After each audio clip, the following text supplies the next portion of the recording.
Parent reports are a great way to engage parents with the Lexia programme and keep them up to date with their child's progress. To download a parent report, log into myLexia and access the Reading tab.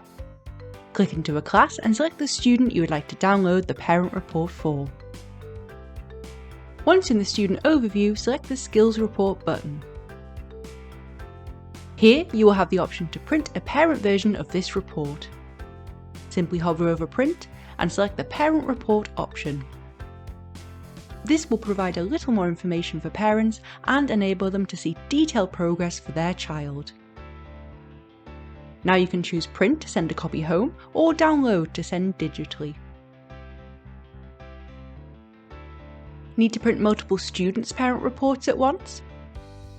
You can do this from the class overview by hovering over the Print button at the top right and selecting Print Student Reports. Now you'll be able to select all of the students you would like the reports for, hover over Print Reports and select the parent report. This will download all reports in one handy document for bulk printing.